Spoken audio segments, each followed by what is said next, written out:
My understanding is that we have been able to eke out resources until 5:30 today. I will remind you that IT has limited us because they're actually doing some upgrades, and with the hopes that next week and the weeks after we'll have lots more capacity for all committees and for some overflow as well. So.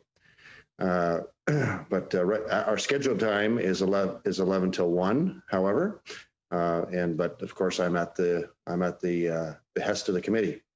So first off on our speakers list, we only have 2 right now, Mr. Angus, Mr. Man of Shanahan.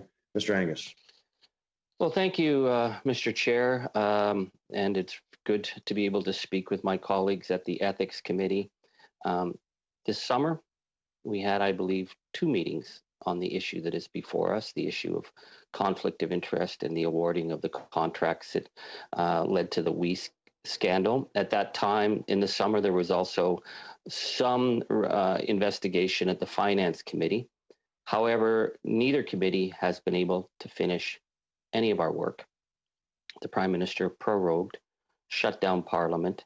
Work that could have been done by early September was then put off. We are now 30 some hours into a Liberal filibuster.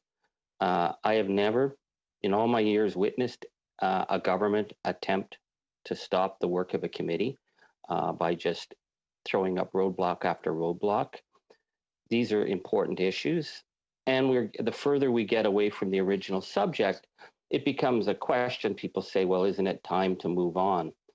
Well, it's time to move on when a parliamentary committee has finished its report to Parliament. That is our obligation. When we do a parliamentary report, we could have a unanimous report where we all agree. We could have a minority reports where one party disagrees with another party on what the evidence meant.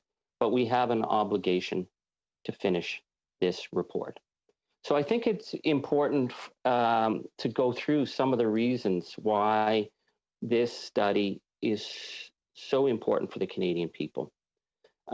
This is a question about the political influence that the WE group had, an extraordinary amount of influence to be able to literally call into the finance minister's office and get very large amounts of money secured with very little oversight and very little accountability.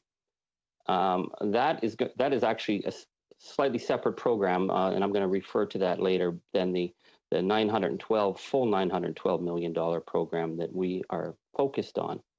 But the questions that need to be addressed is, this group, did they have the capacity? Was there proper oversight? Were the proper checks and balances put in place? And if they weren't, why not? And if they weren't, was it because of their incredible skill at embedding themselves within the Liberal power structure? This is not an issue, I think, where the Prime Minister called up his staff and said, I want the Kielburger brothers to get this deal.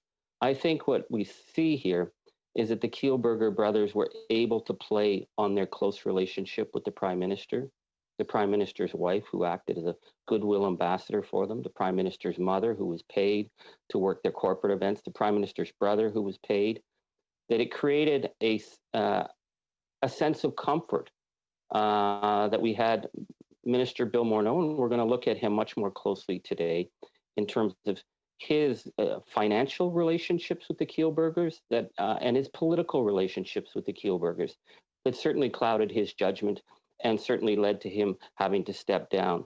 But it also brings in other ministers, Minister Chagger, who misrepresented herself at our committee in terms of what she spoke with them about, Minister Ning, Minister Qualtrough to some extent, who were also all very carefully reached out to by the Kielburgers. So questions that should have been asked weren't asked. So at our last committee meeting, I spoke about the surprising news that I'd learned that the Kielburger organization had hired an Israeli disinformation team, Percepto, that according to the November 1st, 2020 Times of Israel expose on this group that was formed by former Israeli military ops crews, quote, help clients bury dubious pasts. Now, the Kielburger brothers say they don't know anything about Percepto. They've never dealt with them, but they are listed as a client in the Dropbox of Percepto that has been found by the Times of Israel investigation, as well as by the Globe and Mail.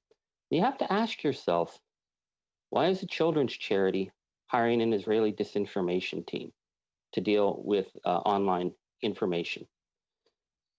That raised the question of the $600,000 that the We Group had paid to U.S. political consulting firms, and particularly one that was very closely tied to the Republican Party, Firehouse Strategies, that were paid $130,000.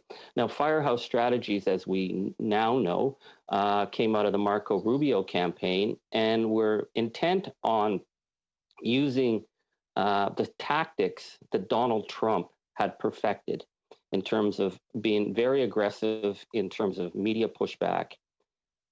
And so once again, we have a children's charity that had access to all our schools, that had access to all our ministers, hiring a Republican, another disinformation team.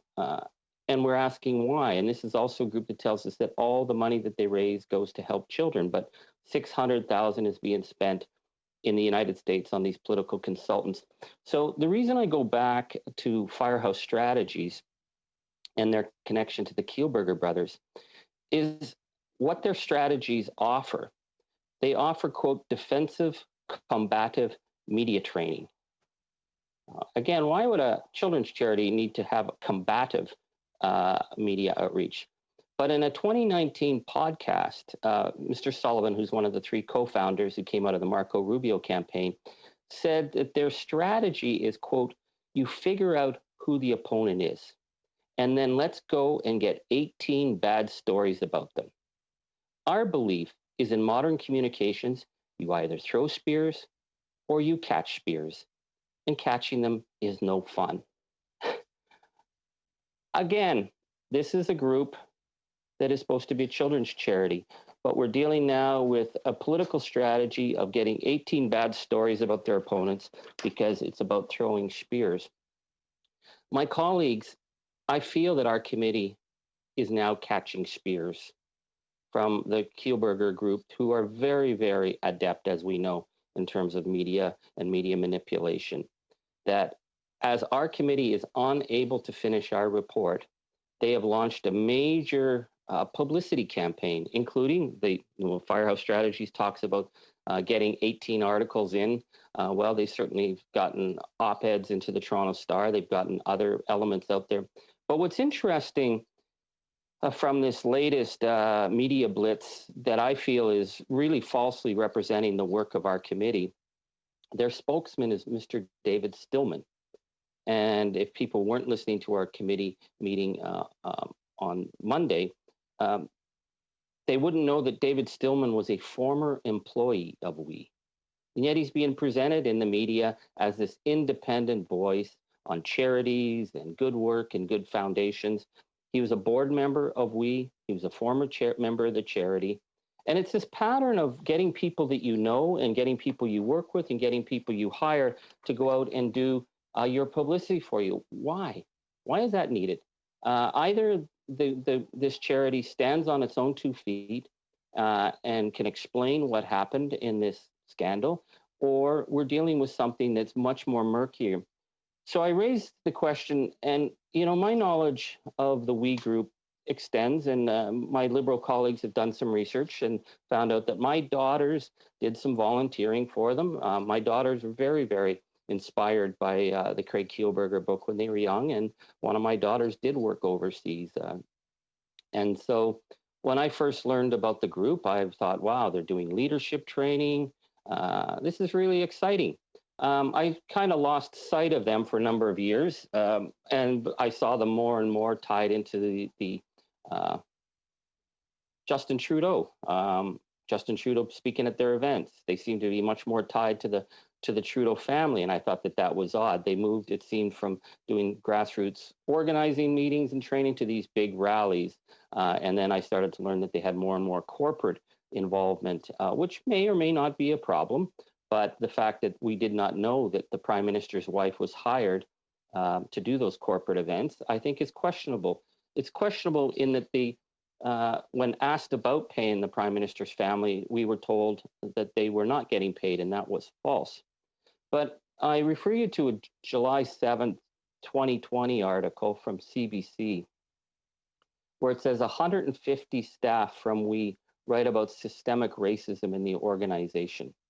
The story was based on Amanda Maitland, who resigned, and she was a young, inspiring woman of color who was there to inspire young people. And I think that this was, she would have been a real symbol for the kind of work the We Group did. But she talked about how her work was being rewritten by white staff, how her experience was dramatically being changed. But this is why I think it's interesting or worth commenting on. She quoted as saying, "I began to speak about the culture of fear. I began to share that what was happening in this organization is that employees are having siloed conversations." And she said that when she started to speak up about the culture of fear, she said there were a lot of people nodding their heads. This was at a meeting with staff. And she said, and Mark Kielburger immediately stepped forward and shut me down. Now, CBC, July 7th, 2020 article, confirmed they spoke to 4 We employees who were at that town hall, and they confirmed that when Amanda Maitland spoke up, the Kielburgers quickly tried to end the conversation. And the quote is, "The automatic response was her being shut down by Mark Kielburger and him being visibly angry." And other employees spoke of a culture of fear within the organization. Now, to me, this is important because this group has been given basically quasi-ambassadorial status by the Trudeau government. When the Trudeau government wanted to do something at the UN, We was involved. When they wanted to do a big show in England, they brought the Prime Minister's wife.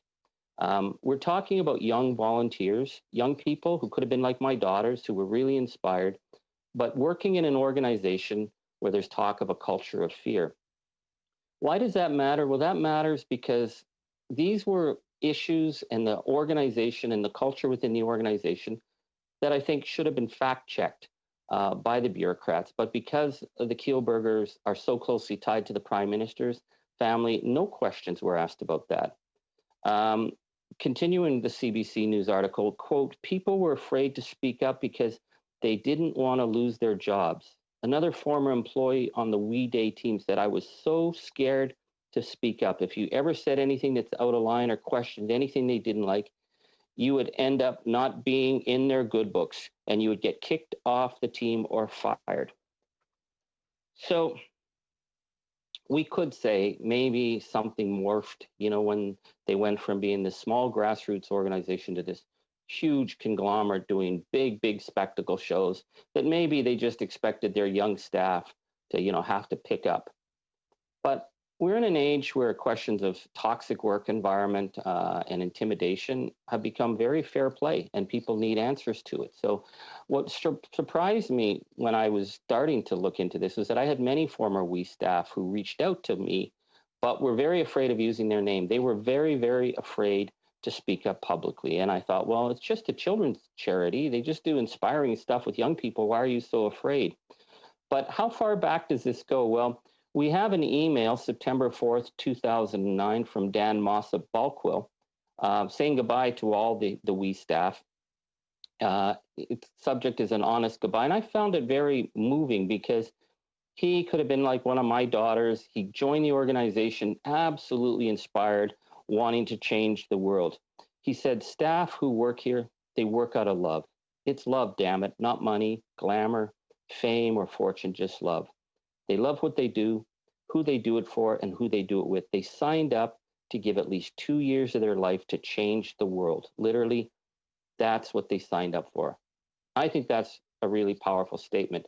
And yet he goes on to say, but to reduce them to tears, to tell them to leave if they don't like it, that they need to suck it up, or that their problems don't compare to children in Africa is atrocious. Telling them to leave if they don't like it shows that you don't value them as staff. He talked about the dangers they were put in as young workers, of being told that if they did a long trip, the staff were not going to get a hotel paid for. At the office when, quote, people fall down the stairs, they've never had weather strips put on them, or women walk out in dark alleys at midnight after returning a car after a full day of work. And he said, me to we was supposed to redefine business. Instead, it became another private sector company whose number one aim is money. I don't want to work at an organization where we're constantly reminded that we're paid low wages to keep admin rates low so that donors will give more money. I don't want to work at an organization where fear is used as a tactic to achieve these ends. So that was 2009. So that's 11 years ago that this culture of intimidation is being talked about. So what I find is interesting is that when, again, the Kielburger Group are challenged, as they have been by these reports, and they reached out to David Stillman, a former employee, to sort of exonerate them, to say all these things that are being said are false. They did respond to questions about the toxic work environment with the young volunteers and young staff. And so in 2018, they hired a New Hampshire-based consultant, David Baum, B-A-U-M, who describes himself as a conversation architect. And Baum's report totally exonerates we, and it's very impressive. He says, in my professional opinion, we and its leadership have handled the constant change, complexity, and multitude demands, as well as any nonprofit or social purpose organization of its size that I've worked with. And he said, a huge part of WE's success comes directly from their founders, their compelling vision and ability to leverage it into their people who generally believe they're changing the world is deeply impressive. Now, that report would very much fit with the kind of image that we had of the WE organization, of this inspiring group doing incredible change, that the two brothers really cared. And so these allegations of toxic treatment of young people, well, how could that be true? And so the report was given out to the media to deal with any allegations of bullying and intimidation.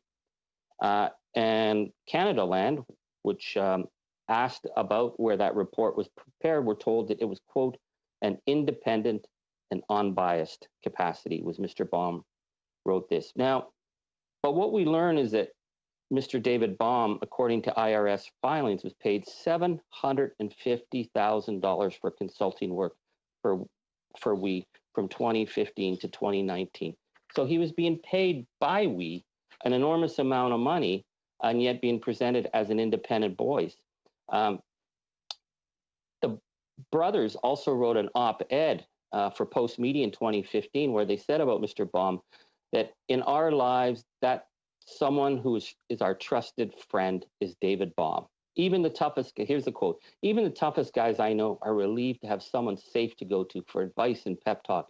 In our lives, that someone is our trusted friend, David Baum. So their trusted friend is the one that they present to us as having presented this completely independent report on the toxic work environment faced by young people. And I want to add just one more thing on this, because it just really is surprising. David Baum officiated Craig Kielburger's wedding. So you have serious allegations about a youth charity and staff and safety and abusive work, and 150 young staff talking about racism and racialized voices not being heard. And they present to the media a document that completely exonerates them and says how great they are. And it's written by the guy who officiated at Craig Kielburger's wedding. These are questions that need to be asked, because I think if the civil service felt a little more empowered to ask questions of this deal that Madame Chagger and Mr. Morneau were so bullish on, we might not have gotten as far down the road with this plan. And I refer you again to Michelle Douglas, who testified at the Finance Committee, because we're talking about governance. No questions were asked about the corporate governance and the capacity of this organization to deliver this massive program. Michelle Douglas, if you look up her resume, is a very impressive figure. You would want her as your board.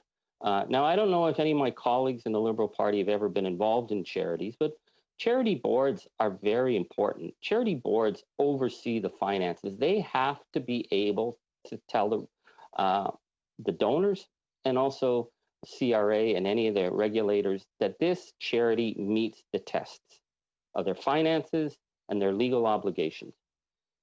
So when we had Michelle Douglas come to the Finance Committee, we asked for what happened in the meeting when Mark Kielburger apparently got angry and hung up on her, and why she left the organization in March.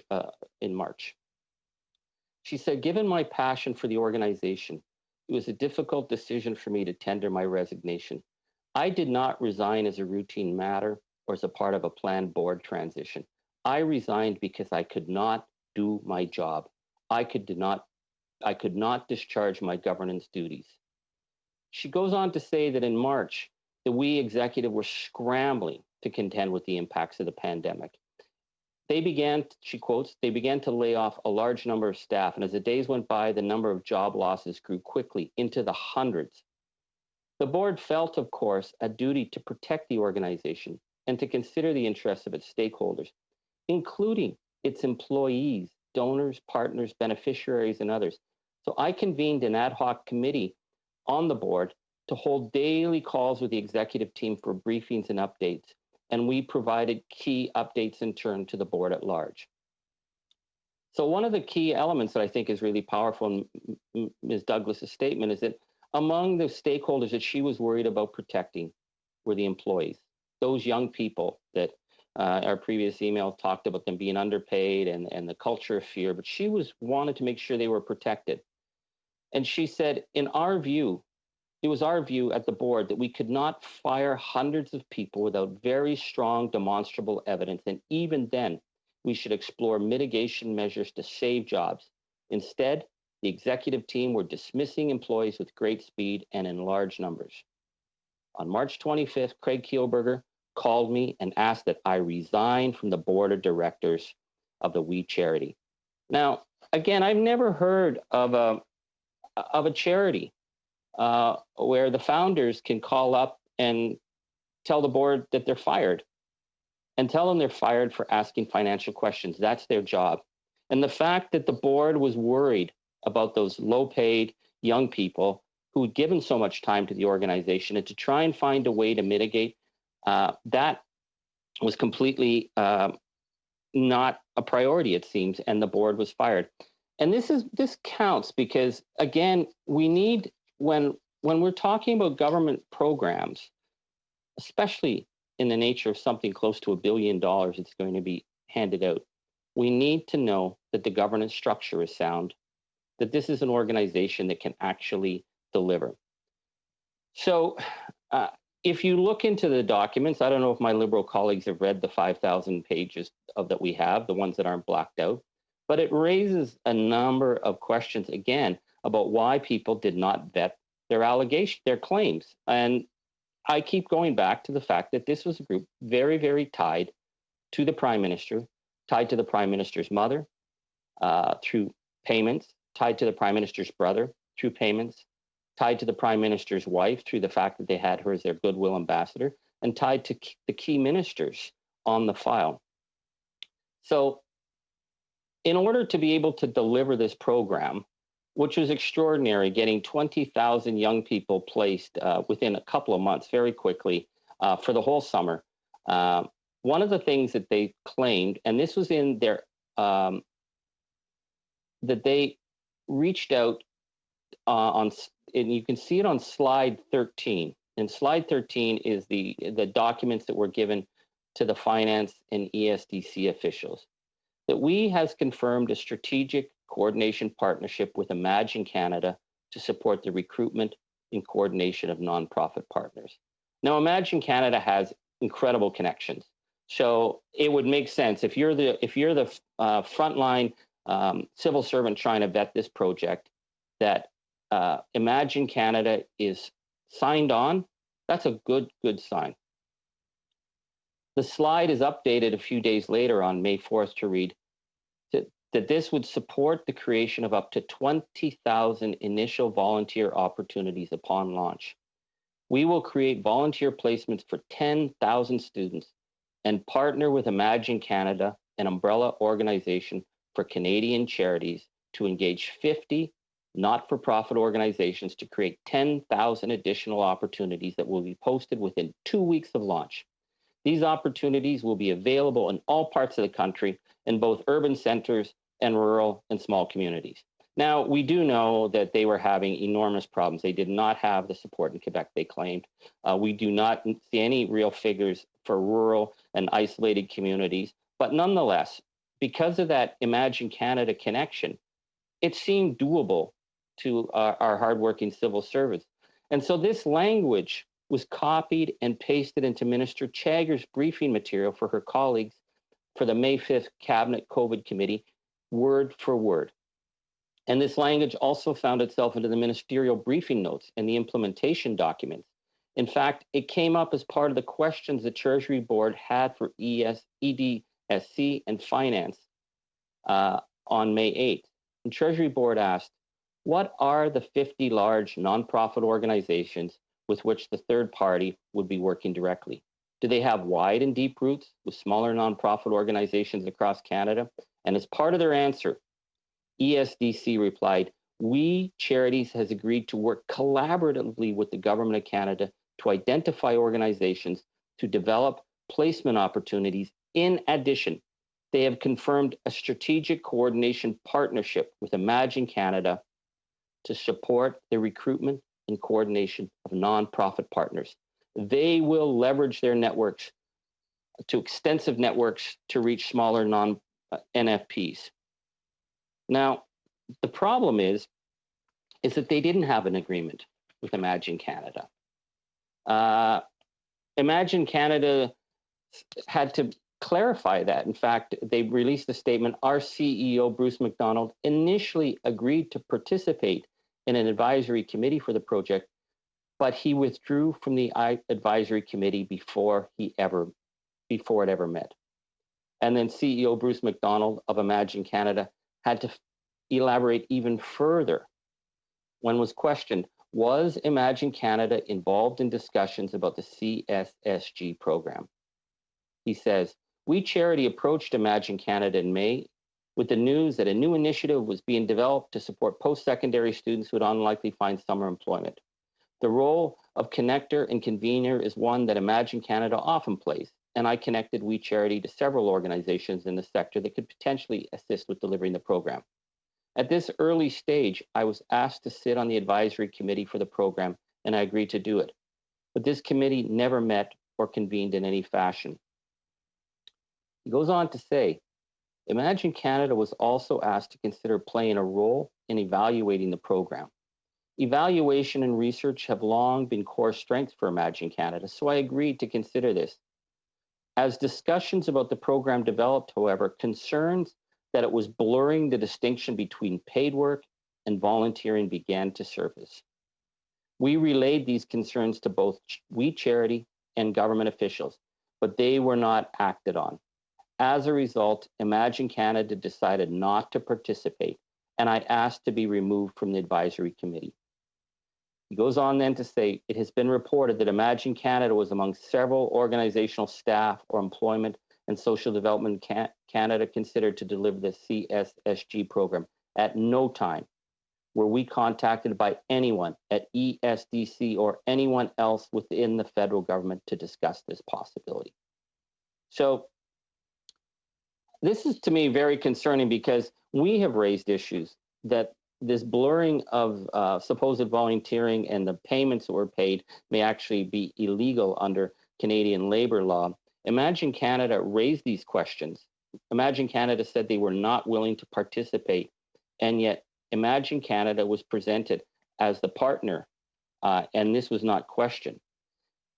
And what is really concerning is that even in late June, after Imagine Canada walked away from the even minor role it would have had in CSSG, it remains there in the documents to the federal government.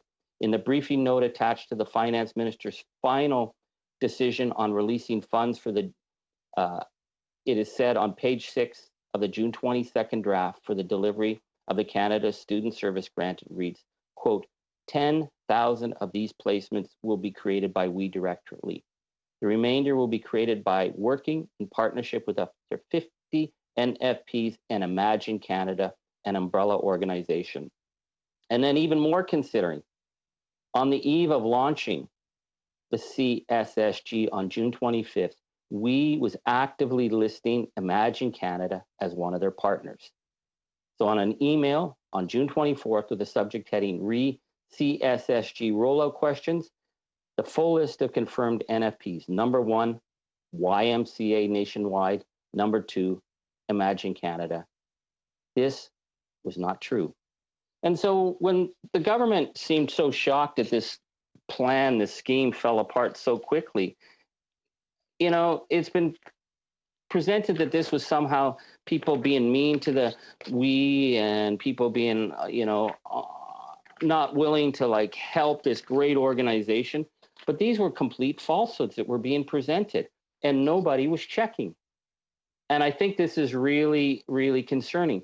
Now, one of the strange things I find through this whole thing is that even when the Kielburger brothers and the We Group could just give us straight up simple answers, there seems to be this pattern of obfuscation, exaggeration, and downright, it seems to me, misrepresentation.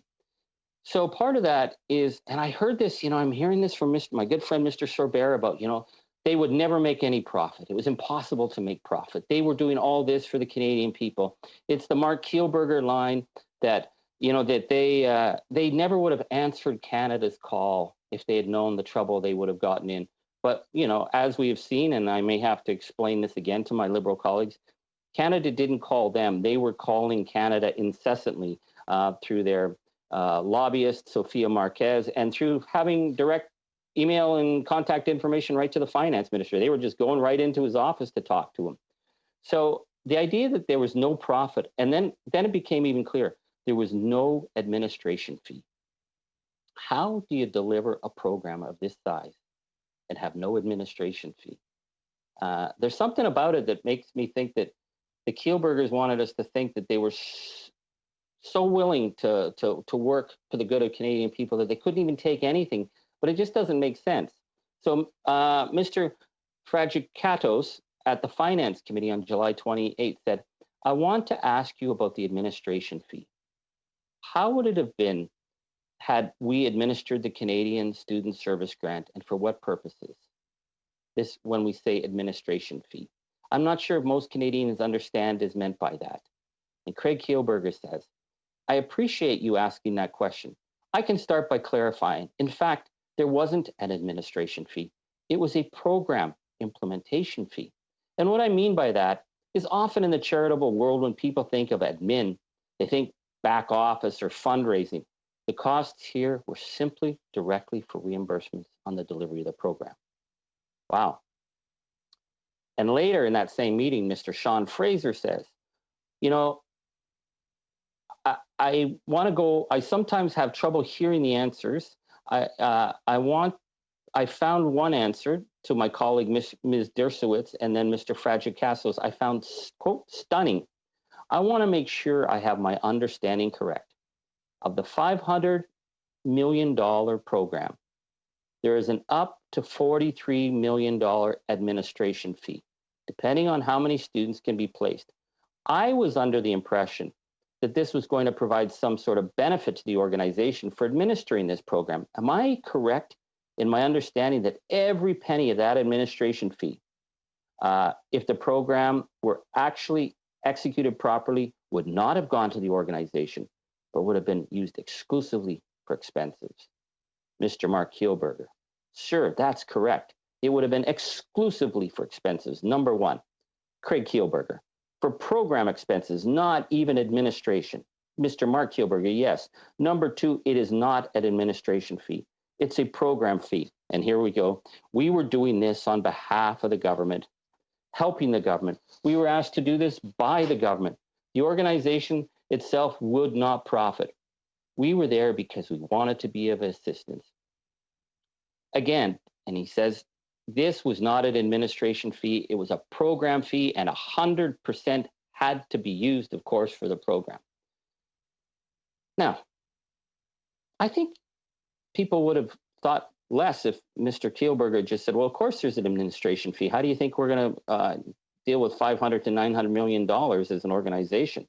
But no, there was no administration fee. Every single thing was going to help our young people in the middle of a pandemic. But the problem is that if you read the documents, administration fee is there at every step of the way. They did charge an administration fee. In their revised project proposal, on the PowerPoint deck dated May 4th, we breaks down the budget each into the two proposed cohorts.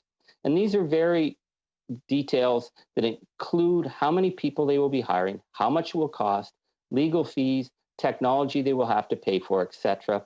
And in the last budget category in each cohort is entitled Program Administration.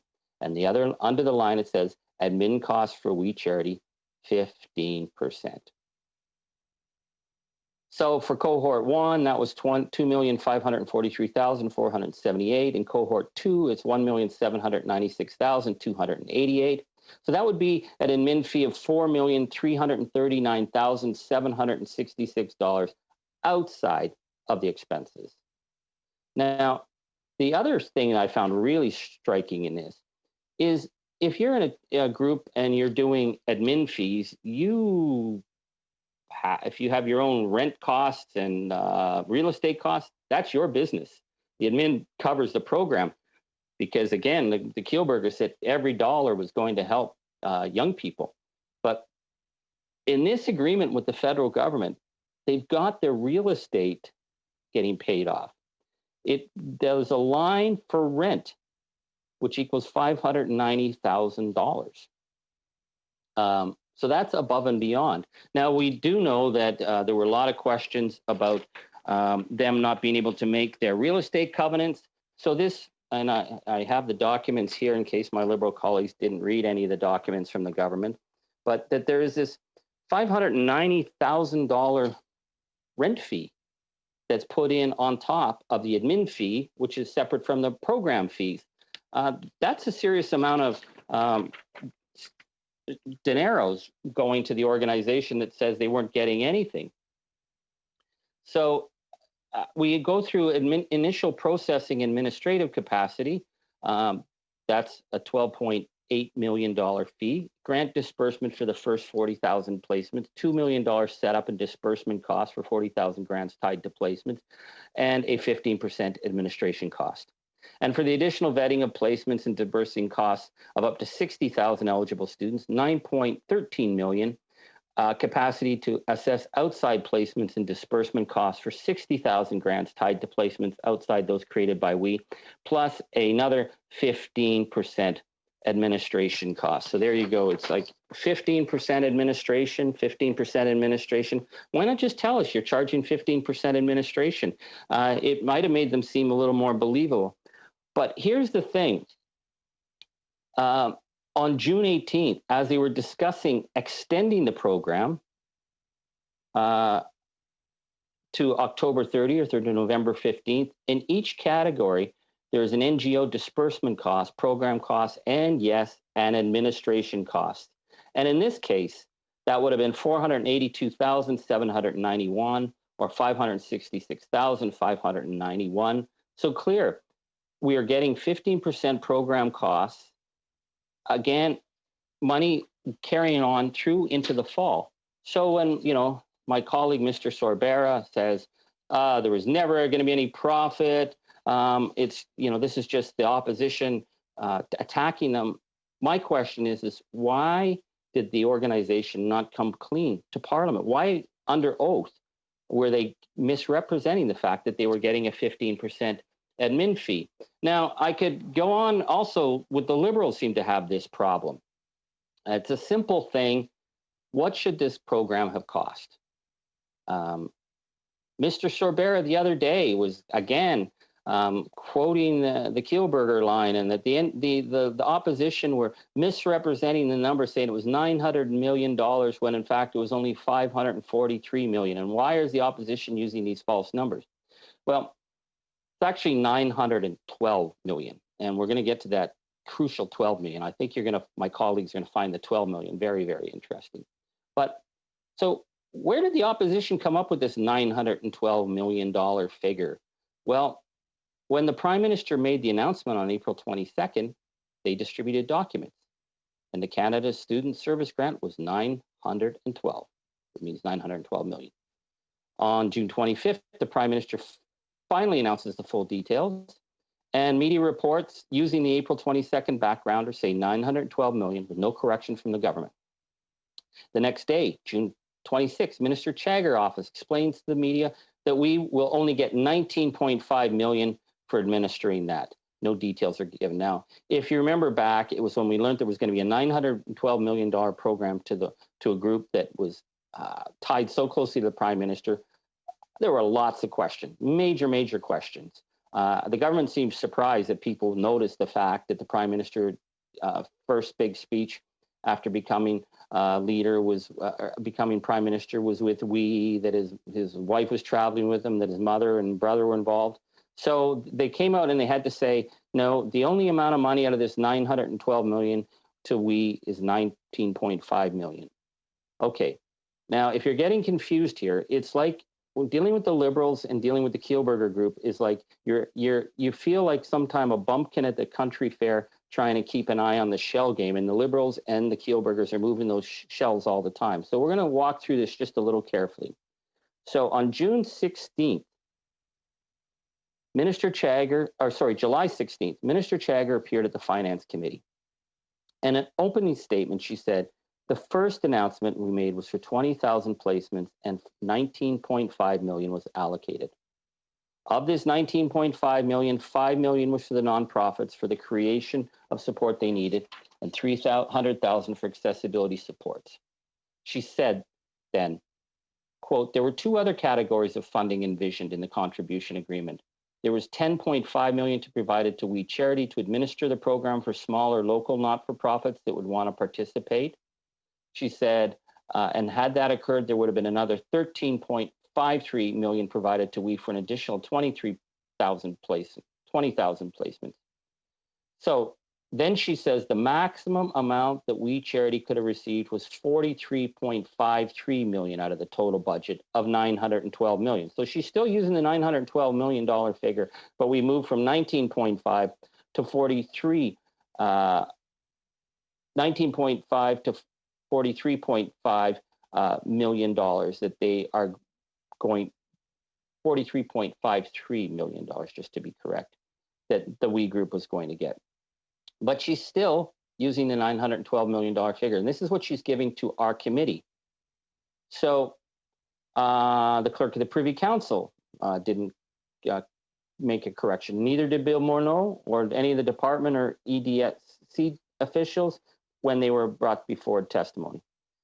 The only reason we found out that it wasn't the 912 million was because I asked directly at the Finance Committee that we get a copy of the contribution agreement. That was on July 27th. And there we realized that they had actually signed a deal for $543 million.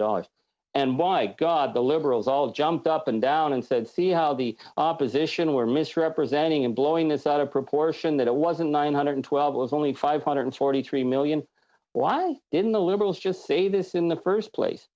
So there was so much hoo-ha-ha over that. We were really having a hard time even finding out what happened to the rest of the money in that. So, but let's just continue on this. So they told us it was 43.53 million to administer 912 million. But then when they changed the numbers, it was still the same amount of money, 43.33 million to administer the $500 million. So that was the maximum we could receive. So we're told by Minister Chagger at committee on July 16th. She says the maximum that We Charity could have received was $43.53 million out of the $912 million. But then we learned that according to documents that we obtained, that a contingency fund of $354.23 million is also available, or should it appear that the initial funding of $500 million for the grant should be exhausted. So it was still $912 million. They just set aside $354.23 million ready to go out if it was needed. So we're back to, the $900+ million. But this is where the We Group moves from beyond $43.53 million. On June 18th, EDCS and we were in discussion to extend the program, and Mark Kielburger wrote, "Hi, Rachel. Thanks for your time. Please find the cost for the extension of the program per our conversation today." We had our finance team pull the numbers, and they're consistent with other aspects of the program. Then he goes on about the knock-on effect and a flow-through costs, and right down there in these documents, oh, lo and behold, and we are going to get another 3.2 to 3.8 million on top of the 43.53 million they were already getting. And this is in the agreement they made with them. And yet we've been told time and time again, that we misrepresented the numbers, that the numbers aren't correct. So I hope people are not getting tired of all the mathematics here. And this is important because this is about the due diligence that any other group would have been subjected to. But this group was not. Right down to the fact that they didn't even sign it with We Charity. They signed it with a holding company that's only, when you look at their original structure, seemed to be to hold real estate. Nobody bothered to check that. Nobody bothered to check the fact that when they signed their legal agreements, they said they followed the Lobbying Act, although we know that they were doing amazing amount of lobbying, more than General Motors, and yet they were not registered to lobby, so they may have even been involved in potentially illegal lobbying, but they signed off. Nobody checked.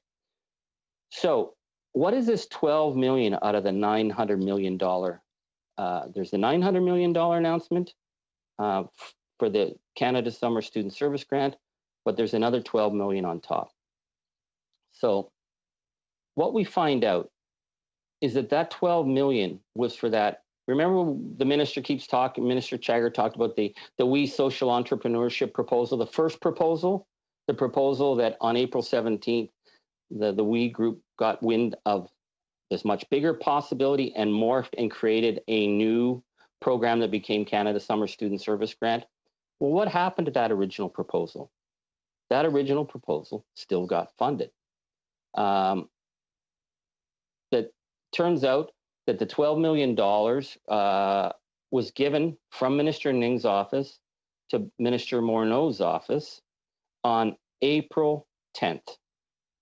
So on April 10th, Minister Morneau is looking at this $12 million proposal. Now, what's interesting is that Katie Telford, when she testified, she said that they had looked at that proposal and the PCO was not interested in it. They did not want it to go ahead. And yet it went ahead. And so April 10th, here's this email from Craig Kielburger to Bill Morneau directly. "Hi, Bill. I hope this finds you, Nancy, Henry, Claire, Edward, and Grace enjoying some well-deserved downtime over Easter together. I cannot imagine the pace of information and decision-making over the past few weeks. You once told me that you sought public office to make a difference. And this is certainly the most defining impact you will ever have for the country. If I may interrupt for a moment, allow me to brief you on our conversations with Minister Ning. And she suggested we submit a proposal to scale our youth entrepreneurship program, originally championed by your office with the purpose of mitigating economic struggles and preparing for a post-pandemic world." Okay. So that's April 10th. He's talking to Bill Morneau directly. April 21st, Bill Morneau not only allocates $900 million, he gives the other $12 million to Employment and Service Social Development Canada to support that original We Social Entrepreneurship Initiative. And so then the next day, when the Prime Minister announces the CSSG, we have a $912 million cost. That $12 million on the 900 is this original plan that on April 10th, Craig Kielburger emailed personally to Bill Morneau to ask him to look at it. And 11 days later, it's passed. Now, this I think is really crucial. So when Bill Morneau was asked to testify, he asked if he had spoken at all to the Kielburgers. He said, I spoke on April 26th with Craig Kielburger. I know that we have broadly discussed the impacts of COVID, but then he says he did not raise the Canada Student Service Grant, nor did I. And if you remember, colleagues, Minister Morneau was emphatic that he was just calling through businesses in the area just to make sure they were okay. And he just happened to be calling Craig Kielburger. He didn't tell us that he had been talking to Craig Kielburger on April 10th about this $12 million program. So on April 26th, it's just a check-in, make sure everybody's okay. That's fantastic. And yet we have the wee notes as part of their Finance Committee undertakings release that Craig Kielburger, here it is, talks about his meeting with Finance Minister, quote, discussed We Social Entrepreneurship proposal.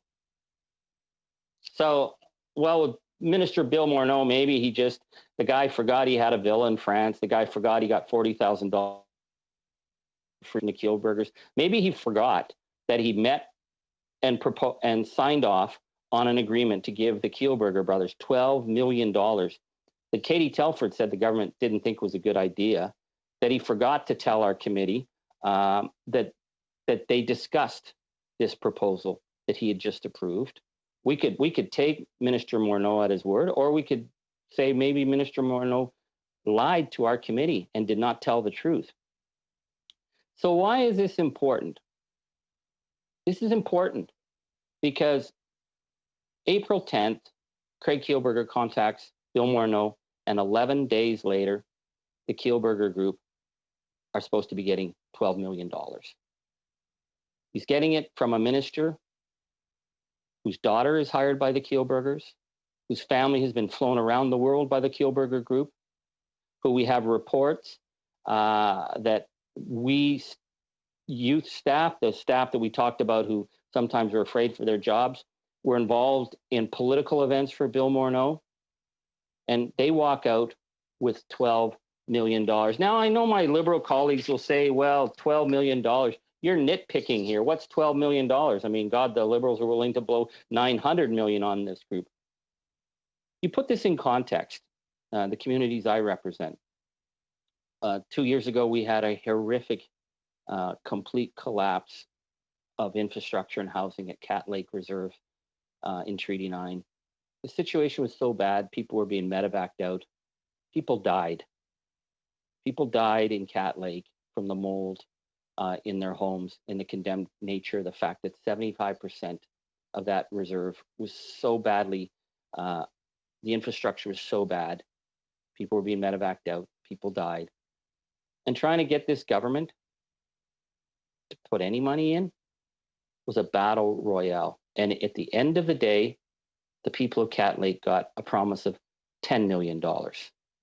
It took national demonstrations, it took international media, it took people being medevaced out and horrific photos of children suffering to get $10 million. And yet Craig Kielburger could call the finance minister, ask about the family, see how all the children were doing, and get $12 million turned over to the Kielburger Group without any oversight or questions. That shows the power of this group to evade basic oversight, to evade the Lobbying Act, to call directly into ministers. Why? Because of their political connections. That's why this issue is not going to go away. That's why we have to deal with this, my friends. And so if the Liberals want to continue to protect and obfuscate and obstruct our work, we as opposition are bound to get to the bottom of this, and I'm calling on my colleagues to stop the procedural games and let's get down to a vote. Thank you, Mr. Speaker. Thank you, Mr. Angus. I'll review the